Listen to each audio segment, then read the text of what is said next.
Olá pessoal, boa tarde para todo mundo. A gente primeiro convida você a curtir e compartilhar essa nossa live para que seus amigos fiquem bem informados com as principais notícias desta sexta-feira, dia 10 de março de 2017. Obrigado pela companhia da sua audiência. A gente começa falando hoje com o BNC Roraima, porque o Luiz Valério acompanhou hoje uma audiência pública sobre a questão dos venezuelanos lá em Boa Vista, Roraima, e a gente vai falar ao vivo com ele. Luiz, boa tarde para você. Qual foi o principal tema? O que eles pediram, né? Qual foi a principal demanda e o que as autoridades prometeram, digamos assim? Boa tarde para você, Luiz. Boa tarde, Jordano. Boa tarde aos amigos do resumo do BNC Amazonas. Pois é, a audiência pública que nós noticiamos ontem no BNC Roraima e foi destaque também no resumo, aconteceu na manhã de hoje. Durou mais de 3 horas a audiência pública lá no auditório Alexandre Borges da Universidade Federal de Roraima. O assunto foi a situação dos migrantes venezuelanos aqui no estado. Devido à crise venezuelana, como nós falamos anteriormente, milhares de venezuelanos estão saindo do seu país de origem e vindo tentar a vida em Roraima, mais precisamente na capital Boa Vista. E muitos deles acabam vivendo de forma subhumana. Uns morando nas ruas, outros tentando ganhar a vida como malabaristas, lavadores de para-brisa, algumas moças se prostituindo. Já houve casos de adolescentes em situação de vulnerabilidade e prostituição, enfim. E por conta de tudo isso, o Ministério Público Federal decidiu chamar a sociedade para um debate que aconteceu hoje para se pensar em soluções. Como o estado de Roraima pode acolher melhor, pode prestar serviços de assistência social, como a sociedade pode acolher esses venezuelanos, porque a situação de crise na Venezuela continua intensa, e não há sinal no horizonte de que vai se resolver tão cedo, porque o ditador Nicolás Maduro continua no poder, tratando a sua população como bicho, tolhendo seus direitos, perseguindo as pessoas que ele considera desafetos, e os venezuelanos que não têm condição de vida, porque a moeda está extremamente desvalorizada. Só para vocês terem uma ideia, o Bolívar, que é a moeda da Venezuela, já chegou a valer 300 por 1 na cotação do câmbio negro, ou seja, 300 bolívares por R$1.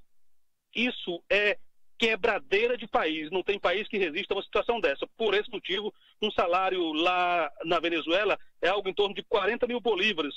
Não dá R$70. Ou seja, não dá para viver com um salário desse. Por isso, os venezuelanos estão vindo em grande monta para Roraima. E como eu disse ontem, não mais só para Roraima. Eles já estão atravessando o estado inteiro, indo aí para o Amazonas. E aí a sociedade roraimense, chamada pelo Ministério Público, foi discutir soluções.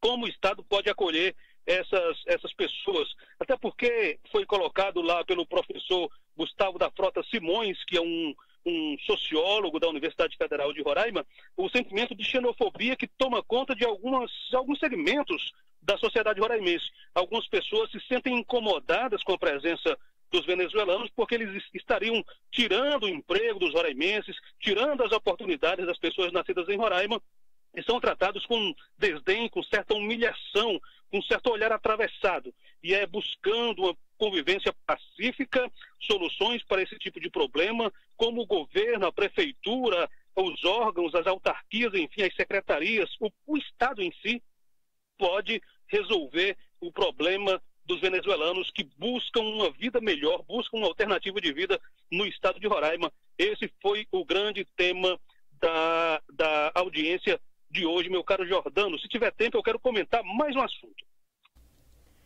Bem rapidinho, Luiz, vamos lá. Então, eu estou aqui no interior de Roraima, mais precisamente no município de Rorainópolis, o último antes do Amazonas. E aí, o senador Romero Jucá estava aqui participando da inauguração de uma escola, e junto dele estava o empresário Sander Salomão, que está sendo chamado por aqui de Dória de Roraima, porque é um empresário que o PMDB está pensando em apresentar como candidato ao governo no próximo ano.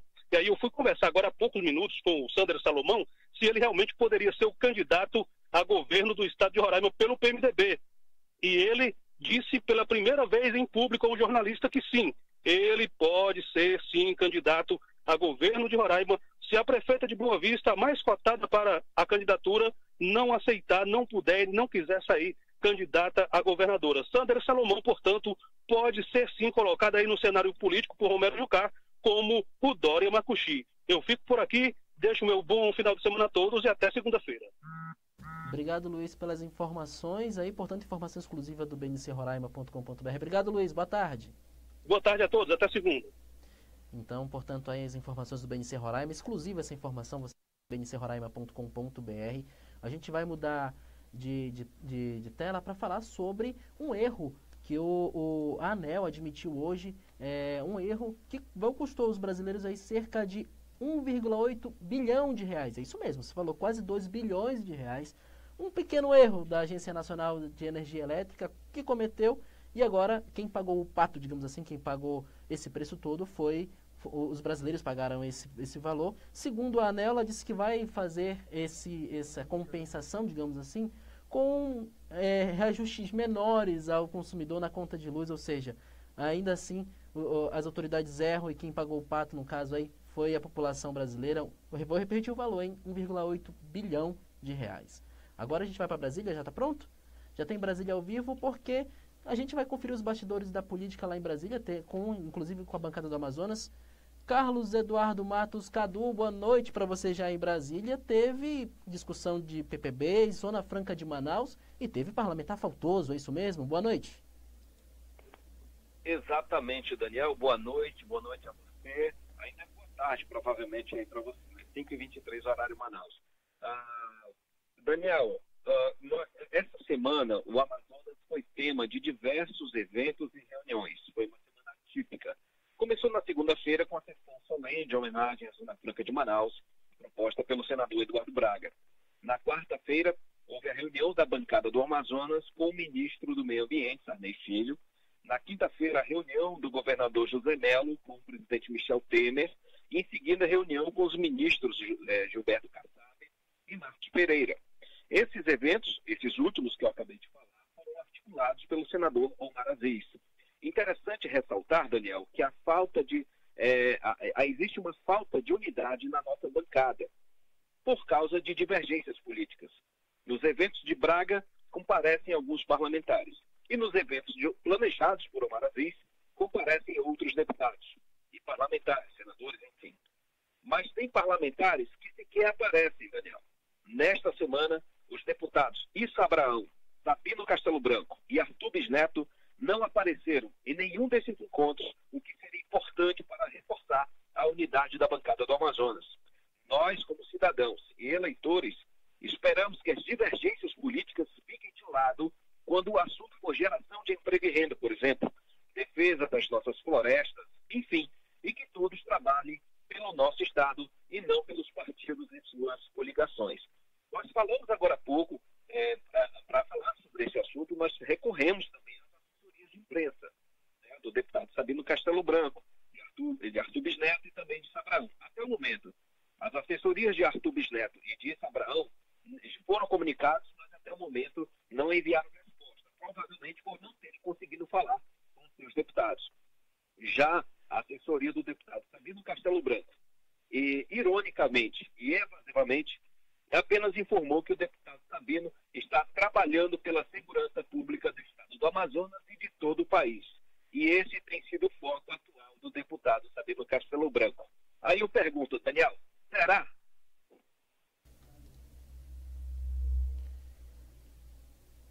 Já, Cadu. Oi, Cadu. A comunicação falhou, mas tá dado o recado aí dessa situação. Cadu, uma boa noite para você. A gente se encontra na segunda-feira com mais bastidores da política. Boa noite. Ok, Daniel, muito obrigado e até a próxima. Portanto, tá aí as informações do Carlos Eduardo Matos, direto de Brasília.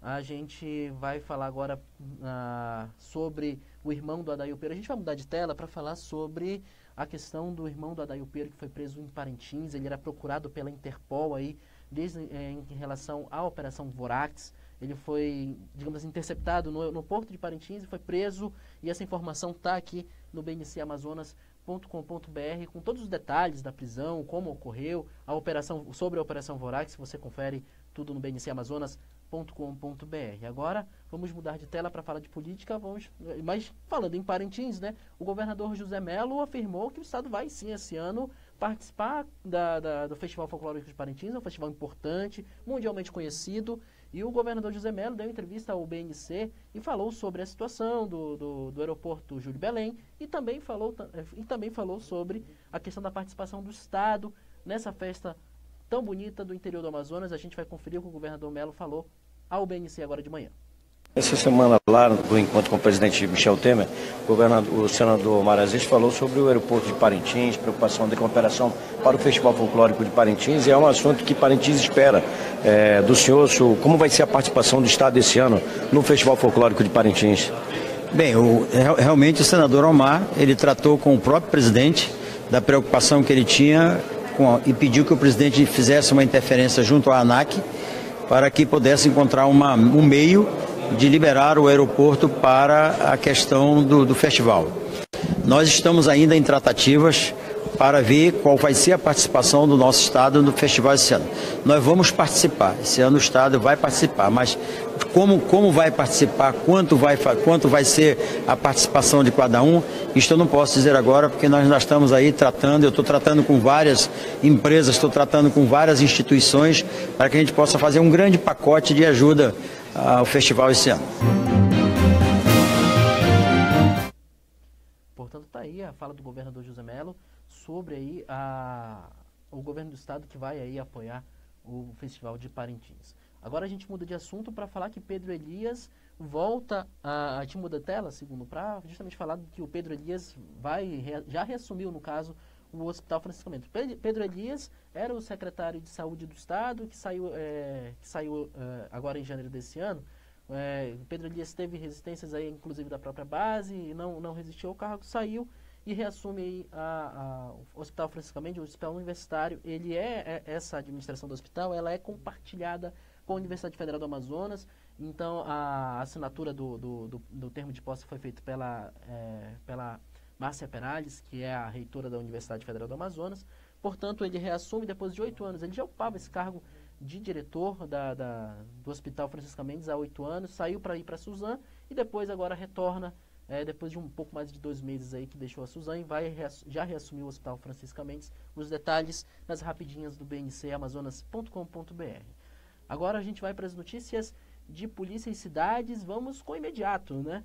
Moradores do bairro Novo Aleixo reclamam de invasão. Detalhe, essa é uma rua nova, inaugurada há pouco tempo ali no bairro Novo Aleixo, na divisa das zonas leste e norte daqui da capital. E já tem invasão. A Keldman foi lá para conferir a reclamação dos moradores. E tem os detalhes todinhos na fanpage do Imediato, facebook.com/imediato online. Você também pode aí mandar a sua demanda, a sua reivindicação da sua comunidade, aqui com o número que está na sua tela. Olha só, o número está aqui, WhatsApp, você pode comunicar com a gente, pode ligar para a gente, que os nossos repórteres do Imediato vão até a sua comunidade para atender a sua demanda, para falar da sua demanda e para cobrar das autoridades a solução dos problemas do seu bairro, da sua rua, da sua comunidade.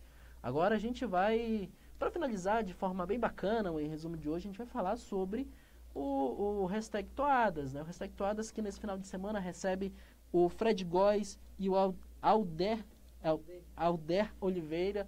Eles são do Boi Bumbá Garantido, então são duas figuras emblemáticas do Boi Bumbá Garantido, e você confere, já virou tradição, né? Todo sábado a partir do meio-dia, no Facebook do BNC, na fanpage do BNC, Hashtag Toadas com a boa toada, com muita música, com muita música, e você pode conferir lá a partir do sábado, meio-dia, no BNC Amazonas, também no bncamazonas.com.br, mas também na fanpage do BNC, né? A partir do meio-dia, eu convido você a ficar ligadinho aí no Hashtag Toadas. Lembrando que em resumo, você daqui a pouco tem aí no BNC Play toda essa edição do Em Resumo para você conferir lá e ficar bem informado com as principais notícias do dia. A gente te agradece pela audiência, te agradece pelo seu like. Muito obrigado pela sua companhia.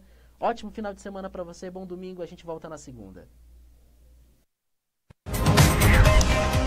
Olá pessoal, TV Zap no ar pra você. Agora a gente traz novidade para quem já é casado e quer oficializar a união. Foi lançado o programa Caravana do Amor, que vai proporcionar o matrimônio de 300 casais sem qualquer pagamento de taxas. O cadastro será feito pela Cetrabs. E nós estamos abrindo as inscrições a partir do dia 7 de março, agora até o dia 17, na sala 8, na Cetrabs, em horário comercial. Os casais que já vivem matrimonialmente, mas que não têm condições de oficializar o seu casamento. Então, surgiu essa demanda através da Defensoria Pública, né, que nos procurou juntamente com essa parceria com os cartórios, foi fundamental para que a gente pudesse viabilizar a realização desse casamento coletivo. A data para o casamento é dia 28 de abril, né, e será realizado no espaço do Parque Anauá. Há tantas uniões, tantos casais que querem casar, mas não podem, muitas vezes, porque o custo é relativamente alto para uma família que não tem condições. Preocupados com isso, nós, nos cartórios, junto com a Defensoria Pública, o Governo do Estado, o Ministério Público, estamos nessa intenção. Este é só o primeiro projeto. 300 casais, pode parecer pouco, mas são 600 pessoas, com mais os convidados, né? As testemunhas, já damos 1.200, fora as outras pessoas que irão participar. Será realmente um mega evento. TV Zap, compartilhando Roraima com você.